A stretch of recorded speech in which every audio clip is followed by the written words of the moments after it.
Iglesia Bíblica Missio en Salta, Argentina, les presenta al pastor Marvin Alpire. Lo que hemos estado viendo hasta ahora, para Lucas, que es un investigador, ha sido como una especie de introducción a la vida de Cristo. Como un buen investigador, el evangelista Lucas, el médico, lo que ha hecho es como introducirnos a la persona de Cristo y nos ha mostrado el trasfondo, los pormenores, las cosas que pasaron antes del nacimiento del Señor. Y es maravilloso porque estamos viendo cómo es que empezó todo, ¿no? Cómo se inició la historia de nuestra salvación. Antes que naciera Juan el Bautista, antes que viniera el Señor Jesucristo, lo que estaba pasando antes de ese nacimiento, Lucas nos hace como una introducción para verlo. Entonces, hasta ahora, hoy, lo que vamos a ver hoy, la enseñanza de hoy se llama el Cántico de Zacarías, para los que toman nota, el Cántico de Zacarías. Lo que vamos a ver hoy ya es como el final de ese preludio, ya es lo último de esa introducción. Y a mí me parece que en este cántico vamos a descubrir muchos tesoros, muchos misterios en este cántico que va a cantar Zacarías. Vamos a buscar Lucas capítulo 1, versículo 67. Lucas 1.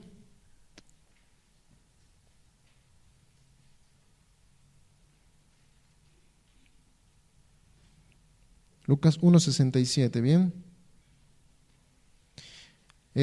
Antes de leer, lo que vimos la última enseñanza de esta serie fue que había nacido Juan el Bautista, ¿no? Nació Juan el Bautista y dice que todo el pueblo, o por lo menos la aldea donde vivía Elizabeth, Zacarías, se había enterado de este nacimiento.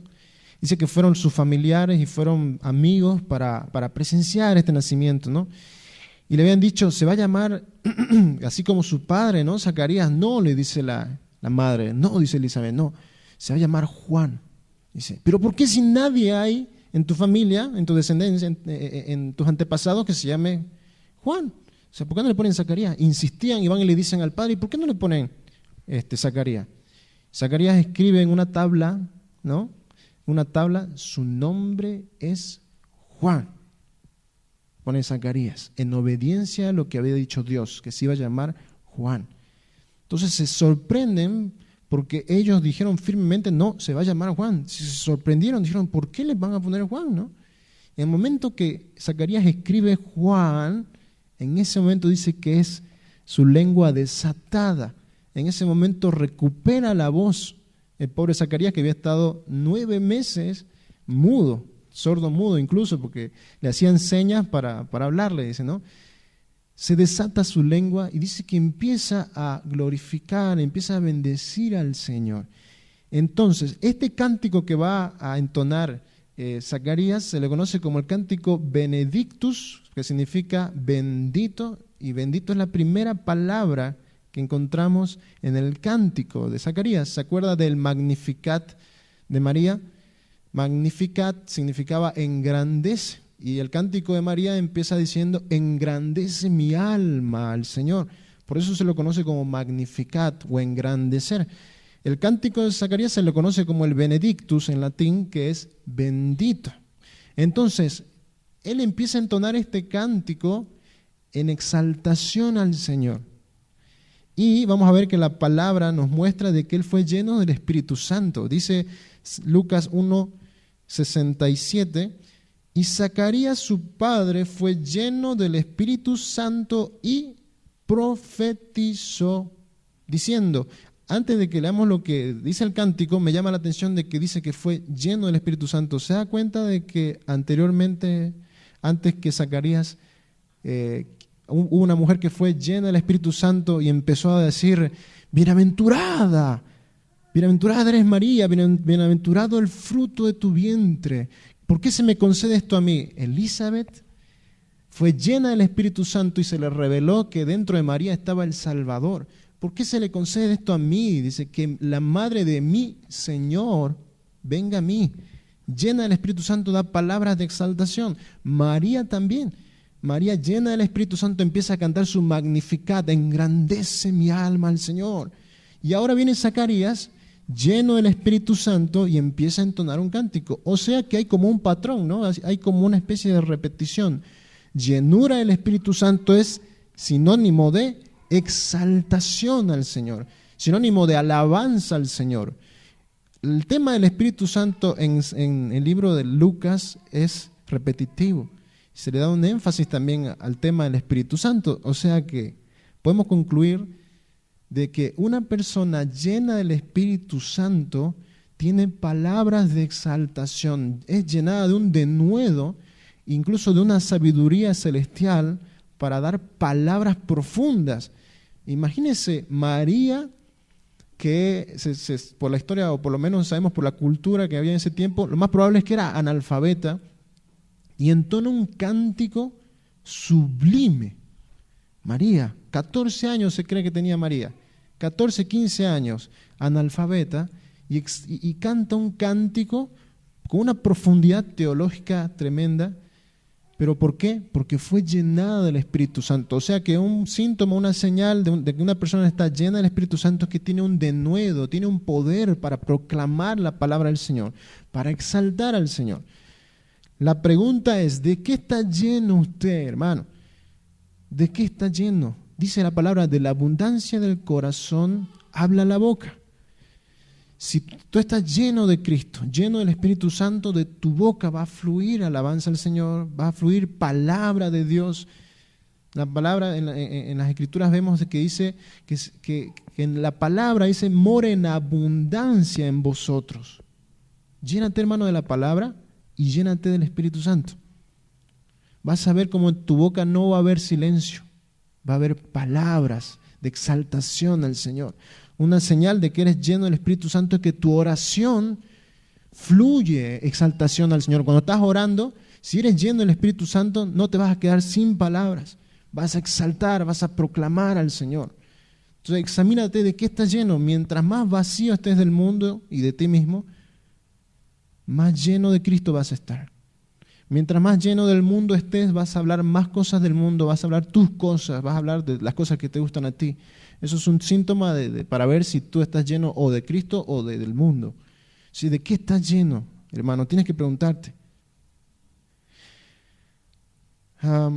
Dice que profetizó Lucas.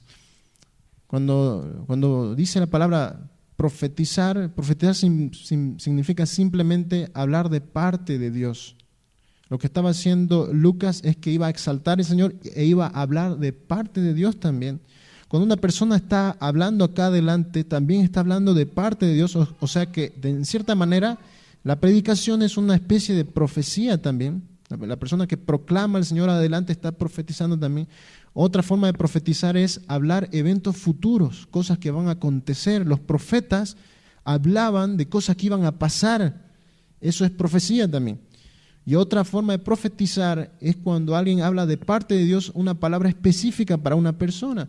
Una persona, un cristiano viene, se te acerca y te dice, hermano, yo no sé por qué te tengo que decir esto, pero el Señor me mostró de que tú estás en pecado y tienes que arrepentirte de tu pecado. Y la persona queda confrontada porque resulta que está en pecado. Y dice, ¿cómo sabe si no, yo no le he dicho a nadie? ¿Por qué? Porque Dios se le reveló a esa persona, fue y se lo dijo, le exhortó a que se arrepienta. Eso es una forma de profecía también. Necesitamos los dones, necesitamos profecía aquí también en la iglesia, necesitamos. Pero dice que Lucas profetizó y lo que sale de los labios de Lucas me parece muy hermoso, porque sabiendo de que tenía alrededor de 70, 80 años, anciano, ¿no? Anciano. Y no podían tener hijos. Y ahora por fin va a nacer su bebé. Perdón, acababa de nacer. Y como un padre primerizo, yo al menos cuando nació Samuelito, yo rebosaba de gozo. O sea, era un gozo que salía de acá adentro y fluyó en forma de alegría, de risa. Mi lady pobre preocupada por el bebé porque no es que nacen con un poquito así de líquido y pareciera como que podría ahogarse, ¿no? Y Milady estaba preocupada de que se ahogara cuando nació Samuel, pero yo estaba gozándome en el Señor. La pobre estaba ahí preocupada y no, fíjate que no se vaya a ahogar, y yo, gracias Señor, estaba gozoso. Pero Zacarías nace su hijo y no se enfoca en su hijo. Lo primero que hace es decir, bendito. ¿Bendito quién? Bendito el Señor Dios de Israel. Empieza a bendecir al Señor. ¿Sabe que bendito viene una palabra griega que es eulogeo, que de ahí viene la palabra elogio? Bendito es un elogio. Lo que estaba haciendo Zacarías, estaba elogiando al Señor. Elogio es cuando tú le dices a un amigo, che, qué bueno que, por ejemplo, una persona responsable, que eres una persona bien responsable, qué inteligente que sos. Estás elogiando a tu amigo. El esposo, cuando le dice a la esposa, estás hermosa, eso es un elogio. Lo que estaba haciendo Zacarías era elogiar al Señor. Bendito Señor.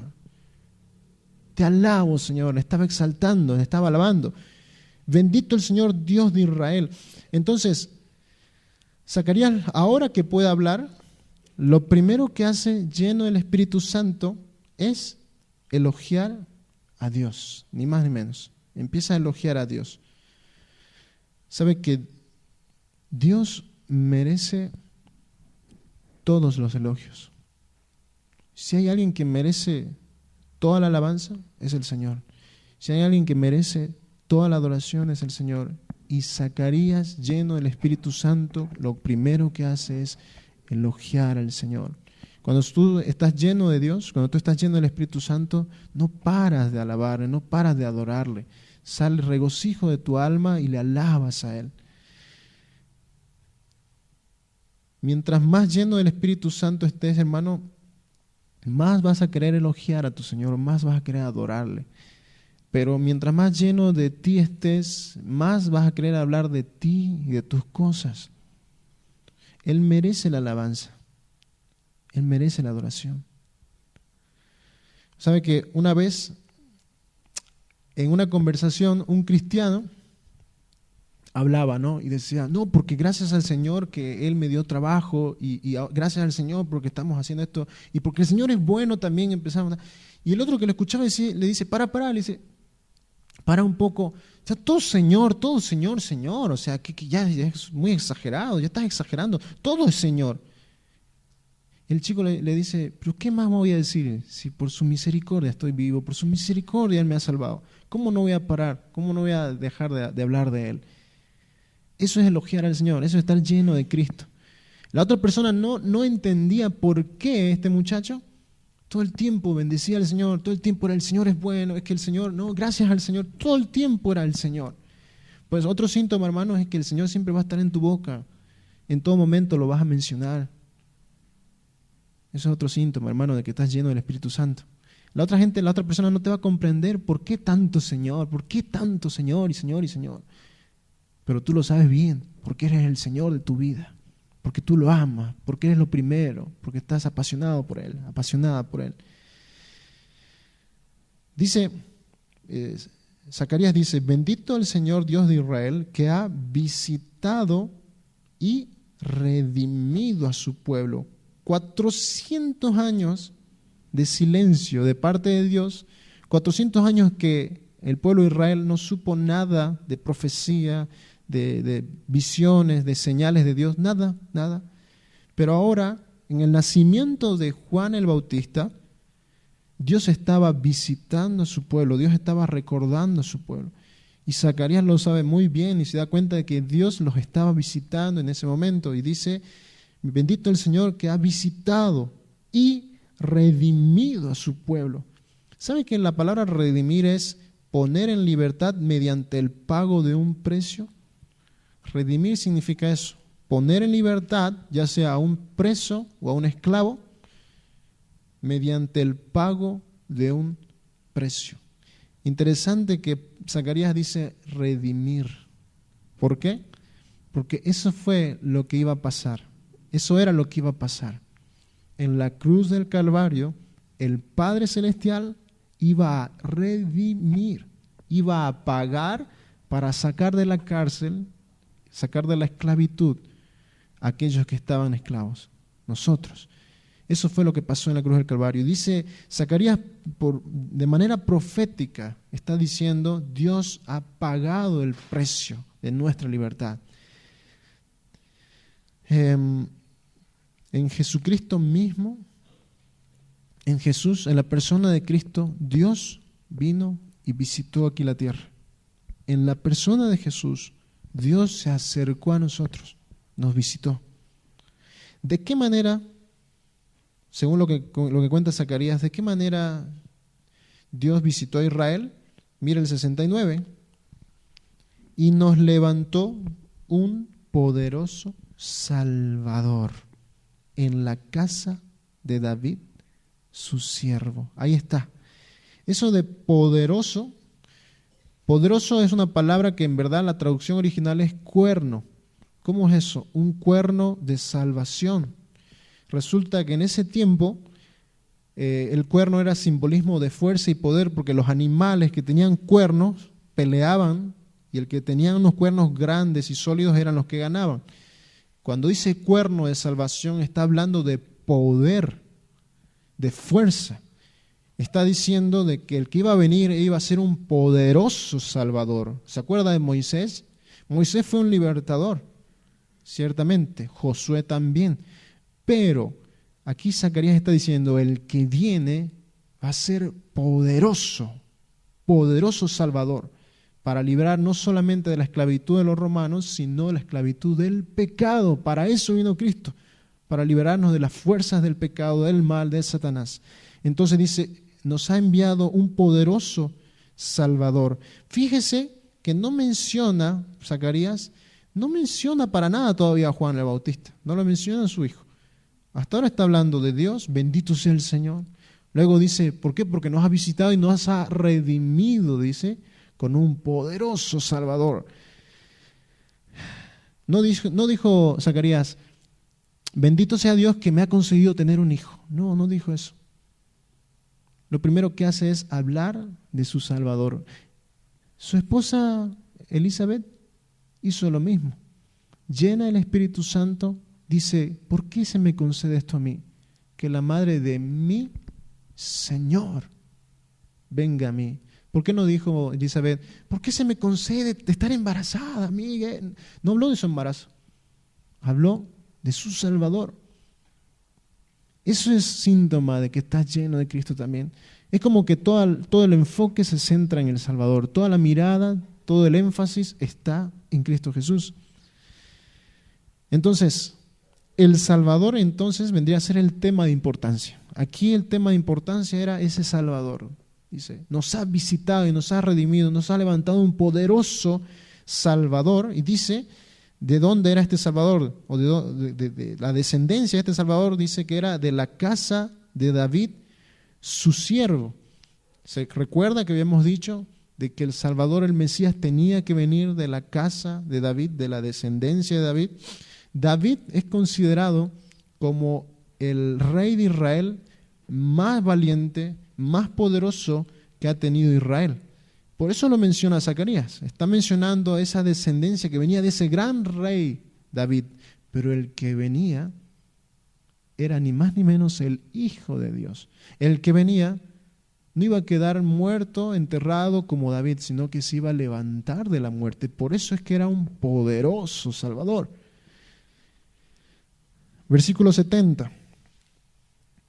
Como habló por boca de sus santos profetas que fueron desde el principio. Ese desde el principio nos muestra claramente la soberanía de Dios, el plan perfecto de Dios, que desde el principio Dios ya había hecho un plan y los profetas ya lo venían anunciando desde hace tiempo. Ahí nos muestra claramente de que Dios estaba en control de todo, estaba haciendo un plan perfecto y usó a hombres que iban a ser los profetas que iban a anunciar de ese Salvador. Como habló por boca de sus santos profetas que fueron desde el principio. ¿Quiénes fueron estos profetas que desde el principio venían anunciando a este Salvador? recuerda a Moisés, si quiere, ponga una marca ahí en Lucas. Vamos a ir a Deuteronomio. Y Moisés va a hablar en profecía, profetizando, va a hablar acerca de ese Salvador, de ese Mesías.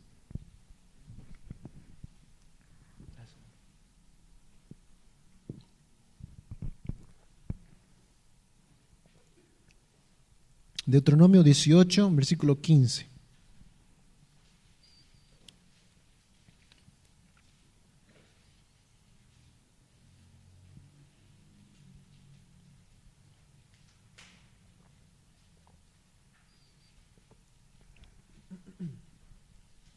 Deuteronomio 18, 15 dice: profeta de en medio de ti, de tus hermanos, como yo, te levantará Jehová tu Dios, a él oiréis. El que escribió Deuteronomio fue Moisés. Y aquí escribe algo. Dice que se iba a levantar un profeta en medio de sus hermanos. Y dice, a él oiréis. Estaba hablando del Mesías, gracias. Estaba hablando del Mesías. Eso era una profecía del Mesías y está en Deuteronomio. Imagínense, dentro del Pentateuco, los primeros 5 libros. Desde allá ya se venía anunciando proféticamente la venida del Mesías. Estamos hablando de siglos y siglos antes de lo que estaba viviendo Zacarías. Zacarías, lo que estaba viviendo en ese momento, era el cumplimiento de profecías que venían anunciándose siglos anteriores. Y un ejemplo es Moisés escribiendo de ese profeta que se le iba a levantar, que iba a ser el Mesías. Otro profeta, David, ni más ni menos, busque Salmos capítulo 2, 6, Salmos 2, versículo 6. Estos son algunos ejemplos de esos profetas que venían anunciando al Salvador. En este salmo que lo escribe David, dice en Salmos 2, 6, 7 y 8, dice: pero yo he puesto mi rey sobre Sión, mi santo monte. Está hablando, el que habla aquí es Dios, y dice que ha puesto su rey sobre Sión, mi santo monte. Dice: yo publicaré el decreto, Jehová me ha dicho, mi hijo eres tú, yo te engendré hoy.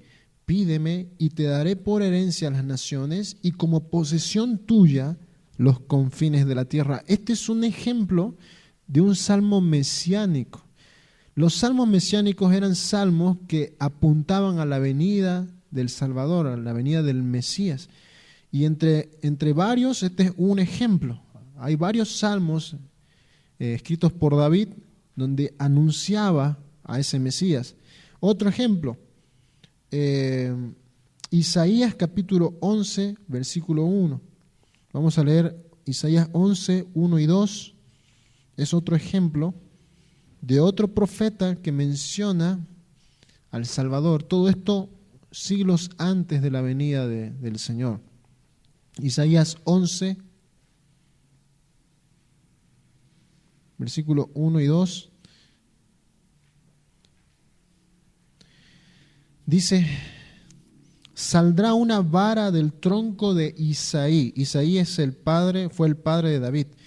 Saldrá una vara del tronco de Isaí y un vástago o un retoño retoñará de sus raíces y reposará sobre él el espíritu de Jehová, espíritu de sabiduría y de inteligencia, espíritu de consejo y de poder, espíritu de conocimiento y de temor de Jehová. La profecía decía de que se levantaría de la descendencia de Isaí, se levantaría, dice, un retoño, un vástago.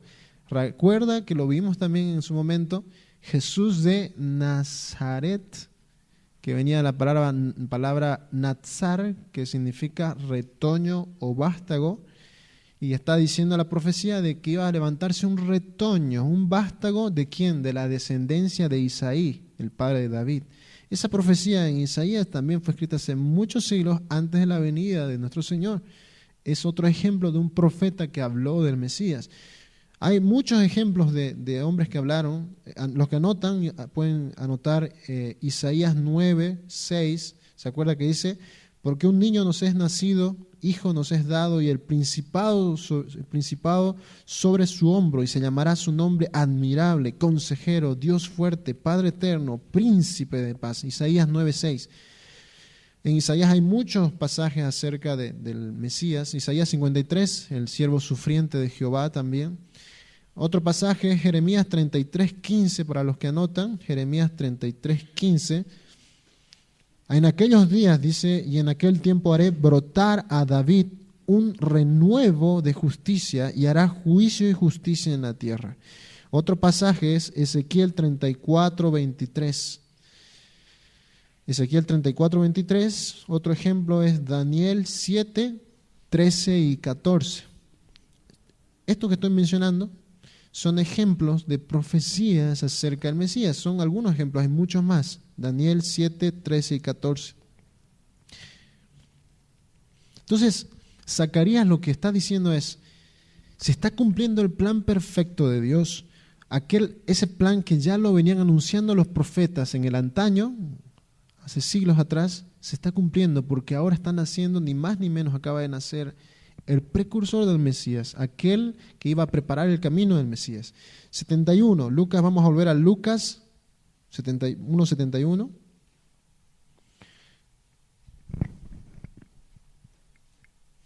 Lucas 1:71 dice, salvación de nuestros enemigos y de la mano de todos los que nos aborrecieron. ¿Se acuerda que Israel estaba siendo oprimida por los romanos en ese momento? Pero también este lenguaje tiene doble significado. Está hablando de salvación de los enemigos de Israel, los enemigos políticos de Israel, pero también está hablando en un lenguaje espiritual. El Señor Jesús vino a liberarnos de las huestes satánicas, del poder de Satanás, del poder de las tinieblas. Y esto que está diciendo aquí Zacarías es salvación de nuestros enemigos y de la mano de todos los que nos aborrecieron. Se está refiriendo también al poder de las tinieblas, al poder de Satanás. ¿Ok? Versículo 72. Para hacer misericordia con nuestros padres y acordarse de su santo pacto. Dice que estaba el Señor haciendo misericordia con nuestros padres. ¿Quiénes eran sus padres? Abraham, Isaac, Jacob. Dice que estaba haciendo misericordia al acordarse de su pacto. Dios le había dicho a Abraham, en ti serán benditas todas las naciones de la tierra. Y también le había dicho, los que te maldijeren yo voy a maldecir. Los que te bendijeren yo les voy a bendecir. O sea que los iba a poner a salvo de sus enemigos. Esa era también la promesa. Por eso dice Zacarías, salvación de nuestros enemigos y de la mano de todos los que nos aborrecen. ¿Cuál fue ese pacto? Lo menciona más adelante en el 73. Dice, del juramento que hizo a Abraham nuestro padre, que nos había de conceder, 74, que librados de nuestros enemigos, sin temor les serviríamos en santidad y en justicia delante de Él todos nuestros días. En estos 3 versículos está comprimido el porqué de la salvación. El pacto con Abraham fue de que iban a ser librados de sus enemigos. ¿Para qué? Dice que nos había de conceder que librados de nuestros enemigos, sin temor les serviríamos en santidad y en justicia delante de Él todos nuestros días. He aquí el propósito de la salvación. Dios libra a su pueblo de la muerte, del pecado, libra a su pueblo de las huestes de maldad, de Satanás, para el fin último de la salvación es para servirle todos los días de nuestra vida, para estar con Él, para glorificarle. El propósito del hombre es la gloria de Dios, glorificar a Dios. El fin de la salvación es glorificar a Dios. Y aquí está diciendo de que el plan de Dios, el plan perfecto de Dios iba a ser de que librados de nuestros enemigos, librados del pecado, de la muerte, dice, les serviríamos en santidad. El fin último, hermano, de la salvación, Él envía a su Hijo para pagar el precio por el pecado, por nuestros pecados. No solamente fue para limpiarnos de nuestros pecados, sino para santificarnos y estar delante de un Dios santo y poderoso. Ese fue el fin último, ese es el fin de la salvación, estar delante de Dios todos los días de nuestra vida, por siempre y para glorificarle, para servirle, para estar con Él, para disfrutar de Dios. O sea que en estos 3 versículos que acabamos de leer, el 73, 74 y 75, está el por qué y para qué de la salvación. ¿Por qué fue establecido un pacto? ¿Por qué Dios hizo un plan perfecto? ¿Cuál fue por qué el motivo de eso? Para salvarnos en los pecados. ¿Para qué lo hizo? ¿Cuál es el propósito de esto? Para vivir en santidad, servirle a Él y estar delante de Él por siempre y para siempre. Glorificarle. Ese es el objetivo de la salvación. Hasta aquí, hermano, hasta esta parte, lo que ha hecho Zacarías es exaltar al Señor, es hablar de ese plan perfecto que venían profetizando los profetas, es hablar de un Dios de que estaba cumpliendo su pacto y se había acordado de su pueblo. Mire que él empieza a hablar directamente del Señor. Y ahora, luego de hablar de Dios, luego de exaltarle y bendecirle, ahora se va a disponer a hablar de ese niño, de su hijo, de Juan. Y lo más interesante es que lo primero que hace es como si ya lo tuviera ahí, porque luego dice, y tu niño, es como que lo tuviera en sus brazos y empieza a hablarle a ese niño. Miren lo que le dice Zacarías a su hijo Juan, versículo 76. Y tú, niño, profeta del Altísimo serás llamado, porque irás delante de la presencia del Señor para preparar sus caminos.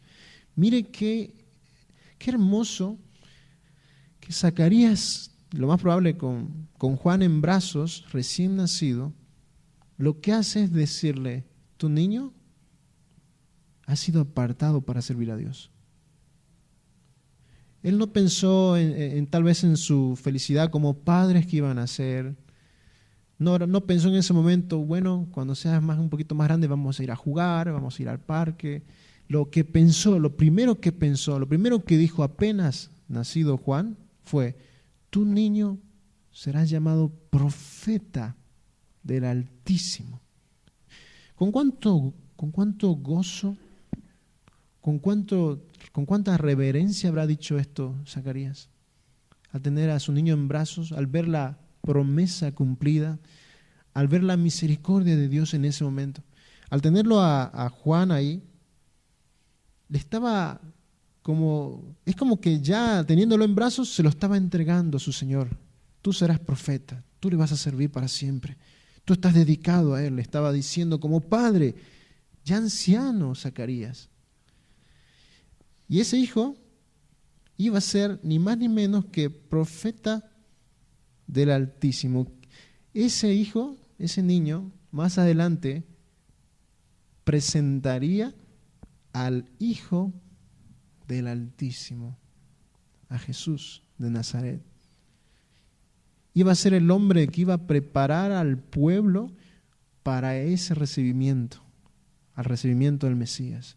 El hombre encargado de ir y anunciar y decir, el Mesías viene, arrepiéntanse de sus pecados, el Señor viene, el Salvador, vuélvanse a Dios, era el mensaje de Juan el Bautista. ¿Sabe que Dios nos concede hijos no para que nos sirvan a nosotros, los padres, no para que se sirvan ellos mismos? Nos concede hijos para servirle a Él, nos concede hijos para que esos hijos le glorifiquen a Él. Zacarías lo que estaba haciendo era, este niño, Padre, que me has dado, es para servirte, te va a servir, va a ser profeta tuyo, Señor. El Señor nos concede hijos para que nosotros los preparemos para su servicio. Para eso nos concede hijos. Así que los que son padres, sepan que son bienaventurados. Dice que la palabra que herencia de Jehová son los hijos. Pero también dice que los hijos son como flecha en mano del cazador, en mano del valiente, dice la palabra. ¿Por qué lo compara con eso, una flecha? Porque tú diriges a tu hijo en una dirección, hermano. Y lo que estaba haciendo Zacarías era ya enviarlo con una misión. Le estaba dando una misión a su hijo. Hijo mío, tú vas a ser profeta del Altísimo. ¡Fum! Ya lo había enviado con una misión. Tú vas a ir a preparar el camino del Mesías, hijo mío. Pues si el Señor te ha concedido hijos, son flechas, saetas, que tú tienes que enviar para servir al Señor. Dice, bienaventurado el varón que llenó su aljaba de ellos. Bienaventurado el hombre que tiene hijos que son para glorificar. Mi hijo, misionero, pastor, predicador, evangelista.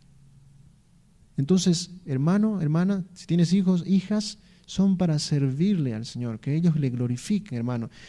Y que tú veas en tus hijos, hermano, alguien que ya tiene una misión, que ya tiene un propósito, que ya está apartado para el Señor. Para eso son los hijos.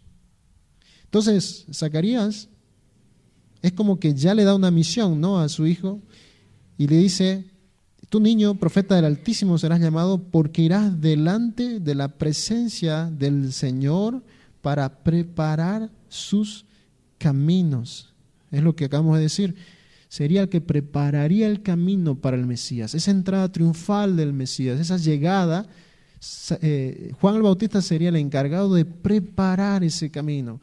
Iba a preparar los corazones, esos corazones endurecidos por 400 años de silencio, 400 años que estaban sin manifestación de Dios. Lo que iba a venir a hacer Juan es decirles, Dios se ha acordado de nosotros, arrepiéntanse porque está viniendo el Mesías. Detrás de él estaba viniendo el Salvador, detrás de Juan. ¿Se acuerda de Isaías 43? Anótelo si quiere. Isaías 43 dice, voz que clama en el desierto, preparad camino a Jehová, enderezad calzada en la soledad a nuestro Dios. Cuando le preguntaron luego a Juan, ya grande Juan, en medio de ese anunciamiento, le dicen, ¿y quién eres tú? ¿Tú eres Elías? ¿Tú eres el Mesías? No, dice Juan, yo soy simplemente una voz que clama en el desierto. Preparad el camino. Esa era la misión de Juan el Bautista. Versículo 77. Para dar conocimiento de salvación a su pueblo, para perdón de sus pecados. Para esto estaba siendo llamado Juan. Zacarías lo tenía en brazos y le estaba diciendo, tú eres profeta del Altísimo, serás llamado hijo mío. Tú vas a dar conocimiento de salvación a nuestro pueblo. Qué privilegio de Zacarías de que su hijo iba a ser el encargado de dar las buenas nuevas al pueblo. Todo un pueblo devastado no solamente por la opresión del enemigo, de los romanos, sino un pueblo espiritualmente en bancarrota, sin esperanza. Juan el Bautista sería el que vendría a decir, nuestro Salvador prometido está viniendo, arrepiéntanse de sus pecados. Él sería el portavoz del rey. Usted ha visto en la televisión que dicen, antes de que un presidente vaya a dar un notificado o algo, siempre tiene un portavoz, ¿no? Y mandan una persona que lo representa y salen de las cámaras y es el portavoz del presidente. Juan el Bautista fue el portavoz del Rey de Reyes, ni más ni menos, el que iba a anunciar su venida, el que iba a hablar de parte del Mesías. Arrepiéntanse, prepárense porque ya está viniendo. Era la misión de Juan el Bautista. Versículo 78. Por la entrañable misericordia de nuestro Dios, con que nos visitó desde lo alto la aurora. Un lenguaje poético el que usa Zacarías. Dice, por la entrañable misericordia de nuestro Dios. Entrañable es una palabra interesante que usa la medicina la usa para referirse a los intestinos. Splagnon es la palabra griega. Y cuando habla de todo lo que está en los intestinos, está hablando de lo más profundo del ser. Cuando habla de entrañable, se está refiriendo a lo más profundo del ser. Y está diciendo, por la entrañable misericordia de nuestro Dios. Es una misericordia que viene de lo profundo de Dios, es una compasión, una misericordia para con el perdido que viene de lo profundo de Dios. Dice, por la entrañable misericordia de nuestro Dios, con que nos visitó desde lo alto. Otra vez dice, nos visitó. Nos visitó desde lo alto la aurora. Aurora es el amanecer, también significa sol naciente o sol de un nuevo día, significa aurora. Nosotros habitamos en tinieblas. Por nuestro pecado estábamos en tinieblas, en oscuridad de sombra de muerte. Pero cuando vino Jesús a nuestra vida, amaneció el sol de justicia sobre nosotros. Sobre nosotros fue un nuevo amanecer en Cristo Jesús. Estábamos en tinieblas como ciegos palpando por las paredes, no podíamos ver por nuestro pecado. Pero cuando vino Cristo Jesús con su salvación, fue un nuevo amanecer para nuestra vida. El sol de justicia se había levantado y pudimos nosotros ver. Por medio de Cristo Jesús es que nosotros que estábamos ciegos y en tinieblas podemos ver y estar en luz. Así que dice Zacarías que nos había visitado desde lo alto la aurora. En Malaquías 4:2 dice, mas a vosotros los que teméis mi nombre nacerá el sol de justicia y en sus alas traerá salvación y saldréis y saltaréis como becerros de la manada. Para todo aquel que se ha encontrado con Cristo, el sol de justicia le ha amanecido. Sus ojos han sido abiertos y ahora puede ver la salvación de su Señor. Eso es lo que iba a anunciar Juan el Bautista. Tinieblas en todo Israel, tinieblas en todo estado de Israel. Pero Juan el Bautista viene a anunciar, se ha levantado la aurora, un nuevo amanecer hay, porque el Salvador viene. Ese era su anuncio. Dice 79, para dar luz a los que habitan en tinieblas y en sombra de muerte, para encaminar nuestros pies por camino de paz. Anote si quiere Colosenses 1 del 12 al 14. Es un versículo muy hermoso en Colosenses 1 del 12 al 14. Dice, con gozo dando gracias al Padre que nos hizo aptos para participar de la herencia de los santos en luz, el cual nos ha librado de la potestad de las tinieblas y trasladado al reino de su amado Hijo, en quien tenemos redención por su sangre, el perdón de pecados. Nos trasladó, dice, de las tinieblas al reino de su luz. Luz admirable. Ese es el plan de salvación del Señor. Los que habitábamos en tinieblas, ser trasladados a la luz. Dice, para dar luz a los que habitan en tinieblas y en sombra de muerte, para encaminar nuestros pies por camino de paz. Se terminó la enemistad con Dios. Ahora hay paz. Se terminó la oposición, la rebelión. Dios conquistó nuestro corazón y ahora tenemos paz para con Dios. Justificados pues por la fe tenemos paz para con Dios por medio de nuestro Señor Jesucristo. Romanos 5:1. Y versículo 80 dice, y el niño crecía y se fortalecía en espíritu y estuvo en lugares desiertos hasta el día de su manifestación a Israel. Dice que este niño crecía y se fortalecía en el espíritu. No solamente crecía de estatura, sino que crecía espiritualmente. Imagínense, Zacarías tenía entre 70 y 80 años, al igual que su esposa. ¿Cuántos años más pudieron haber vivido?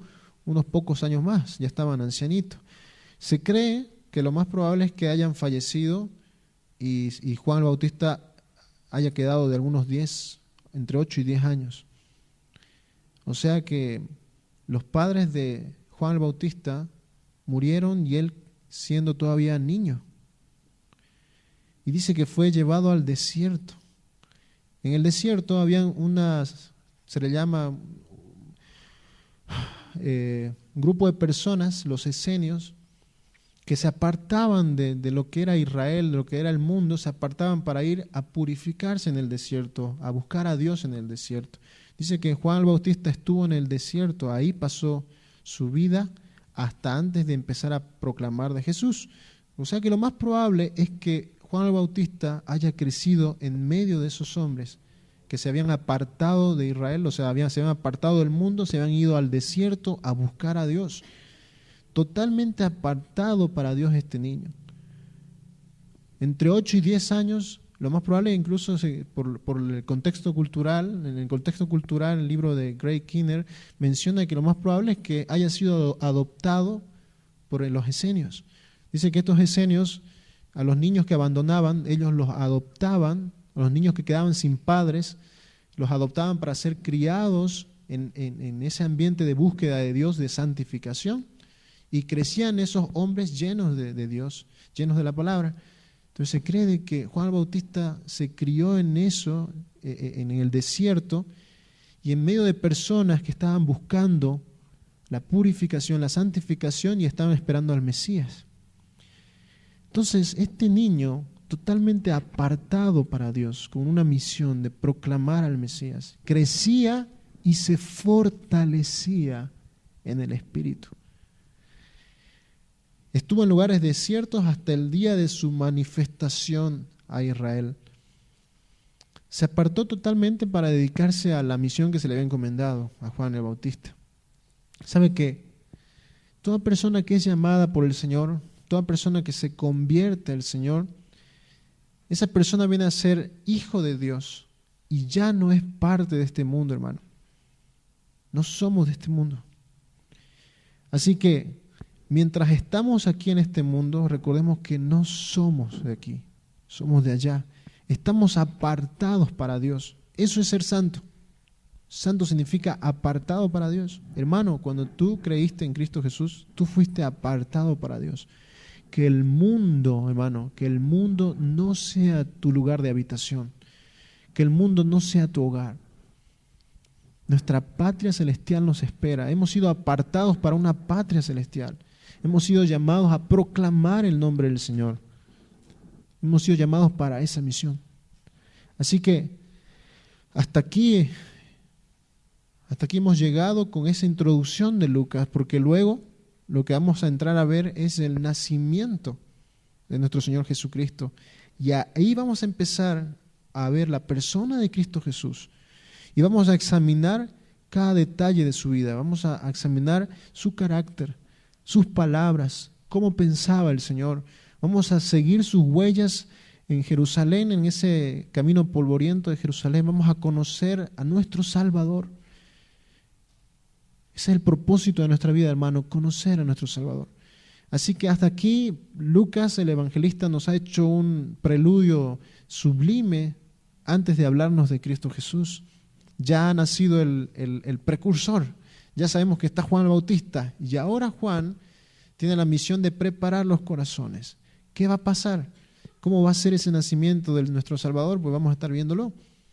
Así que yo le animo a que usted en casa examine los textos, los versículos en Lucas, y usted llénese, o sea, procure meterse en el texto, en la historia, en lo que pasó, y vea la persona de Cristo Jesús, conozca la persona de Cristo Jesús, investíguelo. Lucas, como investigador, se dedicó a investigar acerca de Jesús. Hemos sido llamados para eso, hermano. Así que le animo a que en casa usted pueda hacerlo. Esta prédica fue dada por el pastor Marvin Alpire. Para más recursos, visítenos en www.misiosalta.com.